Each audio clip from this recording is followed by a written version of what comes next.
2022년 9월 10일 선목교회 큐티 방송입니다. 선목교회 성도 여러분, 행복한 명절을 보내고 계신가요? 즐겁고 마음이 풍성한 한가위 명절을 보내시기를 바랍니다.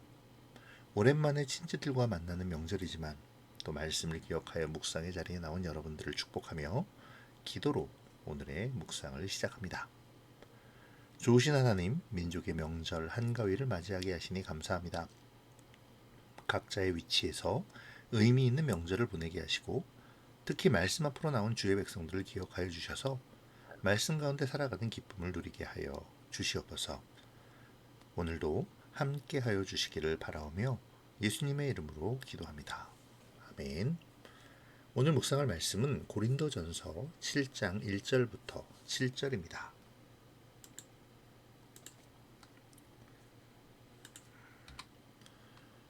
너희가 쓴 문제에 대하여 말하면 남자가 여자를 가까이 아내함이 좋으나 음행을 피하기 위하여 남자마다 자기 아내를 두고 여자마다 자기 남편을 두라.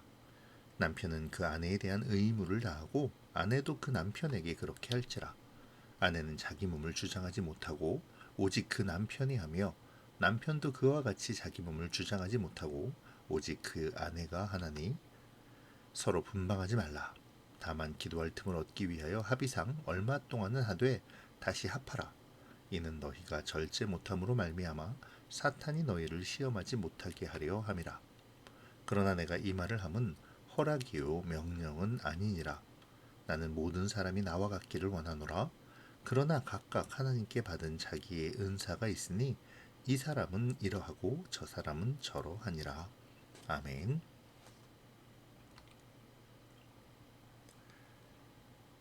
바울은 오늘 본문을 통해서 결혼에 대하여 이야기를 시작합니다.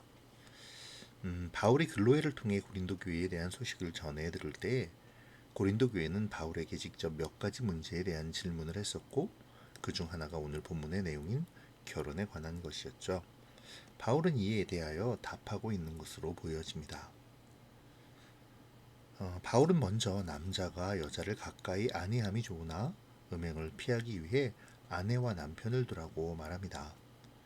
이는 단순히 결혼의 목적이 음행을 피하기 위함이라는 말은 아니죠. 말씀을 이해하기 위해서 우리는 당시의 배경을 조금 이해해 보아야겠습니다.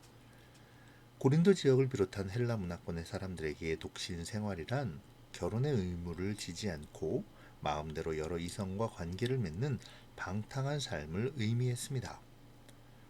그러나 교회는 창세기의 말씀을 적용하여 남녀가 결혼하여 가정을 이루는 것이 마땅하다고 생각했죠. 그런데 문제는 바울이 독신이었다는 점입니다. 이러한 것을 보며 어떤 사람들은 바울도 독신으로 살아가는데 독신이 무엇이 문제냐고 자신의 독신 생활을 합리화하며 여전히 여러 이성과 방탕한 생활을 하는 음행을 이어가는 사람들이 있었죠. 이에 대하여 교회는 바울에게 이 문제를 질문했던 것입니다. 그리고 그에 대한 답으로 바울은 남자가 여자를 가까이 하지 않는 것이 좋다라고 말하며 방탕한 독신 생활은 잘못된 것임을 밝히고 있죠. 이러한 방탕을 피하기 위해 결혼하여 정상적인 부부 생활을 하라는 것입니다. 또한 바울은 남자마다 자기 아내를 두고 여자마다 자기 남편을 두라고 말하는데요. 이는 일부 다처제와 같은 이상한 결혼 제도가 잘못된 것임을 말하는 것이죠. 바울은 또 부부간에 서로가 지켜야 할 의무를 말하는데요. 남편도 자기의 몸을 함부로 다른 사람에게 내어주어서는 안 되고 아내 역시 그러하다고 선언하죠. 남편은 아내에게만 그리고 아내 역시 남편에게만 몸을 허락할 의무가 있다는 것입니다. 이는 결혼 외에 성의 문제가 죄악임을 명시하는 것이기도 하죠. 그렇기에 부부가 서로 각방을 써서는 안 되는 것입니다. 바울은 기도할 틈을 얻기 위해 그러니까 경건을 위해 서로 합의하여 얼마간 분방하는 것 외에는 분방하지 말 것을 권합니다. 각방을 쓴 후에라도 반드시 다시 합할 것을 권면하죠. 그러면서 그 이유를 인간은 성에 대하여 절제하기가 어려우므로 음란의 유혹에 빠지기 쉽기 때문이라고 말합니다.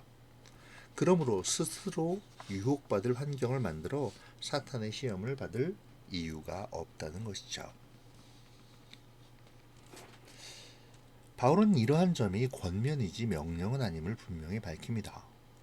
부부가 서로 분방하거나 합하는 것이 어떤 명령에 따라 움직여지는 것이 아니라 근본적인 원칙에 있어서 서로 의무를 다하는 것 외에 각자 상황에 맞춰 진행되어야 한다는 것이죠. 이러한 바울의 견해는 7절에서 정확하게 드러납니다. 바울은 모든 사람이 자신과 같기를 원한다고 말하죠. 독신으로 살 수만 있다면 독신으로 살며 음행에 빠지지 않고 온전히 하나님과 교제하고 하나님께 집중하며 사는 것이 좋다고 말하는 것입니다. 그렇게 복음의 삶을 살 수 있다면 자신과 같이 독신으로 살아도 좋다고 말하는 것이죠. 하지만 모든 사람이 바울 자신과 같을 수 없고 또 각각 하나님께로 받은 은사가 다르기 때문에 획일화된 명령처럼 자신과 같이 독신으로 살라고 강요할 수 없다고 말합니다. 결국 오늘 본문을 통해 바울이 말하고자 하는 것은 음행의 죄를 짓지 말라는 것이죠. 바울은 자신이 결혼하지 않았기에 복음을 전하기에 부족하다고 생각하지 않습니다. 그렇다고 결혼한 사람들을 자유롭지 못하다고 생각하지도 않죠. 그는 오직 하나님의 창조 질서를 지키며 각자에게 맞는 거룩한 삶을 살라고 권면하고 있는 것입니다. 음행을 하지 말아야 할 뿐만 아니라 하나님의 백성으로서의 각자의 은사에 따른 합당한 삶을 살아야 한다고 말하는 것이죠. 정결하고 거룩한 삶이 중요한 것이라고 바울은 지금 주장하고 있는 것입니다.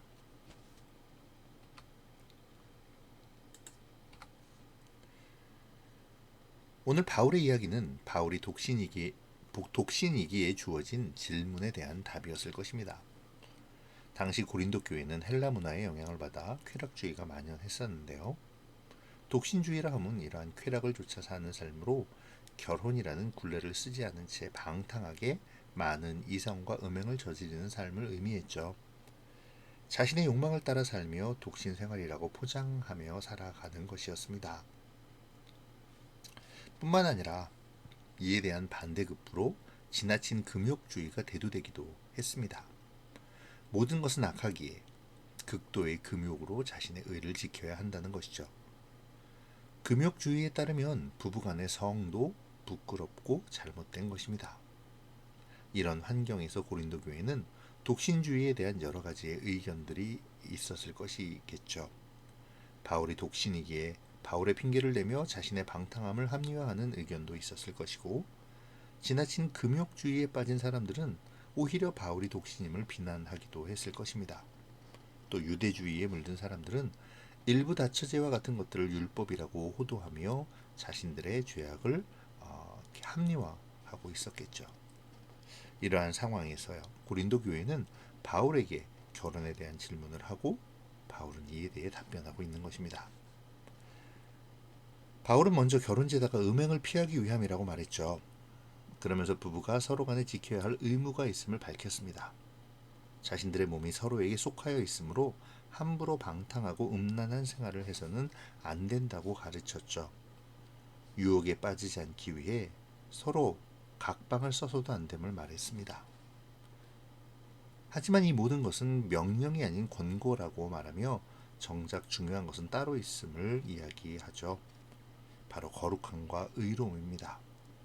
바울은 하나님의 법도 안에서 의로운 삶을 사는 것, 거룩한 삶을 이어가는 것이 중요하다고 말합니다.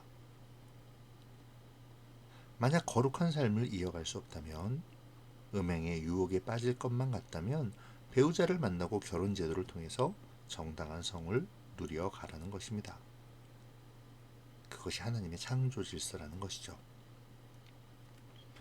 하지만 또 자신처럼 독신의 은사를 받은 사람도 있다고 말합니다. 독신으로 지내도 음행과 같은 죄의 유혹을 얼마든지 이겨낼 수 있는 사람도 있다는 것이죠. 바울은 이러한 삶이 훨씬 더 좋다고 말합니다. 바울이 이렇게 말하는 것은 결혼하지 말라는 것이 아니라 결혼하지 않아도 스스로 음행과 같은 사탄의 유혹을 이겨내고 하나님과 더 깊은 교제를 나눌 수 있는 거룩함과 의로움이 있기에 더 좋다는 것이죠. 바울은 결혼하거나 독신의 삶을 강요할 수 없다고 말합니다. 하나님이 주신 각각의 은사에 따라 합당한 삶을 살아야 한다고 말하죠. 오늘 본문을 다시 생각해 봅시다. 바울이 진정으로 결혼을 단지 음행에서 벗어나기 위해 해야 한다고 말하고 있을까요? 부부간의 성생활에 대한 가이드를 제공하기 위해 오늘 본문을 기록하고 있을까요? 그러니 우리는 부부간의 성 문제를 오늘 말씀에 비추어 해나가면 되는 걸까요? 물론 오늘 말씀을 통해 부부간의 의무를 지키고 또한 나를 기준으로 다른 사람을 판단해서 안 됨을 생각해 보는 것도 중요한 일이겠죠. 그것이 맞는 것입니다. 하지만 정말 중요한 것을 놓쳐서도 안 되죠. 바울은 오늘 본문을 통해 그리스도인이 세상 풍조에 맞춰 즐거움을 쫓아 방탕해서는 안 됨을 말하고 있습니다. 또한 세상에서 요구하는 지나치게 엄격한 잣대에 자신을 함몰시켜 타인을 정죄해서는 안 된다고 말하죠. 이 사람은 이러하고 저 사람은 저러합니다. 각자의 은사에 따라 누구는 결혼을 하고 누구는 결혼을 하지 않아도 되죠. 진정 중요한 것은 거룩함과 의로움에 합당한 삶인 것입니다. 이 시간 우리를 묵상해 보죠. 우리의 결혼관은 어떠합니까? 우리의 결혼 생활은 또 어떠합니까? 우리는 결혼관을 통해 또 결혼 생활을 통해 서로에게 주인이 되고 서로에게 존중받는 그렇게 하나님의 창조 질서에 합당한 부부로서 가정을 꿈꾸며 만들어가고 있습니까? 음행의 유혹으로부터 벗어나 온전히 하나님이 원하시는 의롭고 거룩한 삶을 추구하고 있는지요? 오늘 우리 부부가 하나님의 거룩한 자로 의로움을 드러내기를 원합니다. 이 시간 우리 부부가 하나님의 거룩한 자로 의로움을 드러내기 위해 남편에게 또 아내에게 베풀어야 할 의무가 무엇인지 생각해 보아야겠습니다. 또한 하나님 앞에 우리 부부가 보여야 할 의로움의 모습은 무엇인지도 생각해 보면 좋겠네요. 그리고 아직 결혼을 하지 않은 청년이라면 배우자를 위해 또 내가 되어 주어야 할 배우자로서의 덕목을 갖추기 위해 기도하며 나의 결혼관을 세워갈 수 있으면 좋겠습니다. 무엇보다 중요한 것, 거룩함과 의로움의 삶을 위한 동반자임을 기억하고 부부의 관계를 더욱더 돈독히 하시는 오늘의 묵상이 되시기를 바랍니다. 기도로 마치겠습니다. 고마우신 하나님 감사합니다. 오늘 즐거운 명절에도 주님의 말씀을 기억하게 하시고 가족이 함께 모인 자리에서 가정과 부부를 생각하게 하시니 감사합니다. 주님, 오늘 말씀을 통해 우리가 부부로서 서로의 의무를 지키게 하시고 음행을 이기며 오로지 서로의 의로움과 거룩함의 삶을 세움을 다짐하게 하여 주시옵소서. 말씀을 묵상하며 남편으로 또 아내로 자기의 역할을 성찰하게 하시고 부부가 나타내야 할 의로움의 모습을 생각할 수 있도록 도와주시옵소서.